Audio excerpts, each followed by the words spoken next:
Hey everyone, it's Luis here. First of all, welcome to my YouTube channel. It's the very first video I'm making, and today we're going to be talking about bad form on the squat. So I see very common mistakes that many people make, and we want to be able to avoid these for two reasons. Number one, to get the full benefit of the squat, and number two, of course, to avoid injury.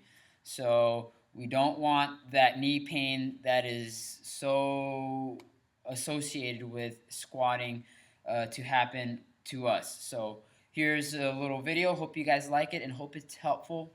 And any feedback, you could always comment below. So here you see me do a squat with the knees going in towards each other. Very common mistake I see in a lot of beginners. Usually it's because of the lack of strength. So you want to make sure that those knees don't point towards the inside. You want to keep them nice and straight. The next one you see here is leaning over rather than going down into a squat and keeping the chest up and the hips back and down. Right, so we want to make sure that we're going all the way down with the hip joint going below the knee joint rather than just doing this halfway squat.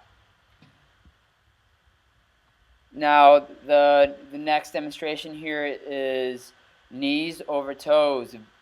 Big red flag. You don't want knees over toes. That's probably one of the major common mistakes that I see. We want to be able to keep the knees behind the toes, and that's going to help prevent any injury with your knees. So here, the last one that you see is a rounding of the back.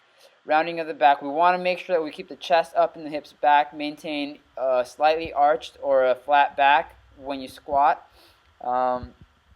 So if you're not able to do some of these, then, or if you are doing some of these, then you want to make sure that you find a squat progression that's going to help you perform a better squat. So at the last one you see here is a perfect squat. The hips going down all the way below the knee joint, chest is up, hips are back. So again, if you're having a hard time doing a proper squat, please check out my next video, which is on a squat progression, which is going to help you out tremendously. So there you have it. That's the common mistakes that I usually see when people are squatting. So again, if you're making any of these mistakes and you're not sure that you're able to coach yourself to better your form on your squat, then make sure you stay tuned. Watch my next video, which is on how to progress from no squat to being able to do as many squats as you need. Eventually, we'll be adding weights and stuff like that. So hopefully that's helpful. And make sure you subscribe. Stay tuned for the next video. Comment on the section below if you have any questions or suggestions. Hope you guys have a great day. See you later.